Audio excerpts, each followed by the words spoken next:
आज के लेक्चर में हम लोग रिएक्शन मैकेनिज्म के बारे में पढ़ेंगे।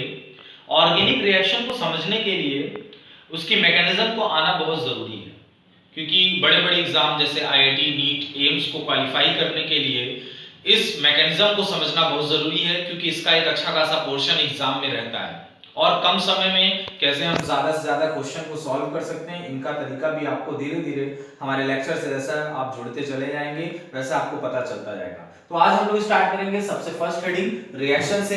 रिएक्शन की डेफिनेशन होती है breaking of old covalent bond and formation of new covalent bond, यानी पुराने बॉन्ड का टूटना और नए बॉन्ड का बनना। लेकिन यहाँ पर जिक्र केवल कोवेलेंट बॉन्ड का किया गया है। क्यों? ऐसा दिमाग में स्ट्राइक कर रहा होगा क्योंकि बॉन्ड कई टाइप्स के होते हैं, आयनिक बॉन्ड भी होता है, लेकिन कोवेलेंट बॉन्ड का जिक्र इसलिए किया जा रहा है क्योंकि कार्बन ही मस्ट होता है ऑर्गेनिक कंपाउंड में पाए जाने के लिए, इसलिए कार्बन ज्यादातर कोवेलेंट बॉन्डिंग करता है, इसलिए यहां पर कोवेलेंट बॉन्ड का जिक्र किया गया है। सामने एक एग्जांपल लिखा गया है, methyl chloride plus potassium hydroxide give rise two methyl alcohol plus potassium chloride. ये रिएक्शन से हम आपको पहचानवाएंगे कि कौन क्या चीज होती है।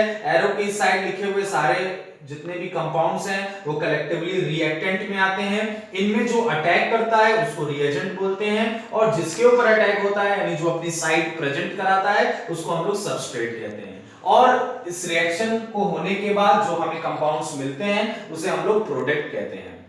अब देखिए इस डिफिनेशन को जो हमने आज सीखा, रिएक्शन की डिफिनेशन को, कि ओल्ड कोवेलेंट बॉन्ड का टूटना और नए कोवेलेंट बॉन्ड का बनना, इसका हम इस्तेमाल कैसे क्वेश्चन में करते हैं। जैसे एक क्वेश्चन मैं आपके सामने लिखने जा रहा हूं कि पूछा जा रहा है कि इन कंपाउंड्स में आपको बताना है कि किसकी रिएक्टिविटी सबसे फास्ट है। HF, HCl, HBr and HI, इसमें आपको रिएक्टिविटी बतानी है कि किस कंपाउंड की सबसे ज्यादा है।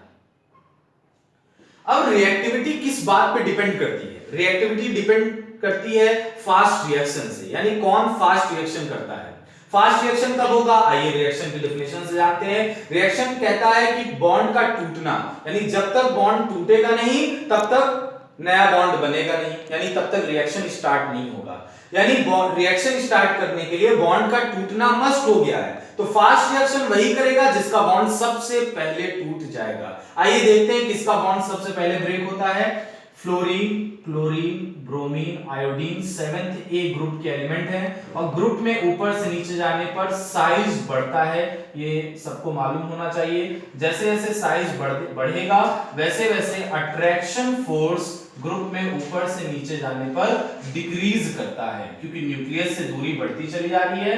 जब अट्रैक्शन फोर्स डिक्रीज करेगा तो बॉन्ड आसानी से ब्रेक हो जाते हैं। तो सबसे ज्यादा बड़े साइज का कौन है? आयोडीन। आयोडीन का साइज बड़ा होने की वजह से इनका बॉन्ड लेंथ ज्यादा होगा। बॉन्ड लेंथ ज्यादा होने पर अट्रैक्शन फोर्स कम, जिससे ये इजीली ब्रेक हो जाएंगे। तो सबसे आसानी से ब्रेक हाइड्रोजन आयोडाइड होगा, ये इजीली ब्रेक होगा।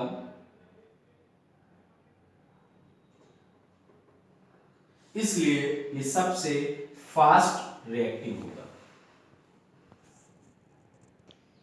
आपने समझा कि रिएक्शन की डेफिनेशन से कितनी आसानी से हमने एक सवाल को, एक क्वेश्चन को सॉल्व कर लिया है।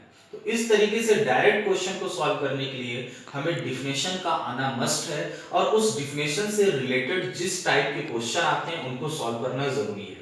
मेरे आप चैनल को chemistry world powered by Saddam Hussain को आप सब्सक्राइब जरूर करिए, और हमारे चैनल के साथ, मेरे क्लास के साथ बने रहिए। इंशाअल्लाह अज़्ज़ा वजल हम लोग आगे इसी तरीके से और अच्छे अच्छे टॉपिक पे डिस्कस करेंगे, क्योंकि इसके बाद का अगला टॉपिक इंडक्टिव इफेक्ट है, जो कि मोस्ट इंपॉर्टेंट है बहुत सारी चीजों के लिए, एसिडिक कैरेक्टर के लिए, और कार्बोकेटाइन की स्टेबिलिटी, कार्बोएनाइन की स्टेबिलिटी जानने के लिए, इस चीज के लिए बहुत इंपॉर्टेंट है, इसलिए उसको पढ़ना बहुत जरूरी है हमारे लिए। इसके बाद हम वही टॉपिक डिस्कस करेंगे जो कि अगले लेक्चर में हम लोग मिलेंगे साथ में। तो इसे जरूर सब्सक्राइब करिए और मेरे चैनल के साथ बने रहिए। Thank you very much.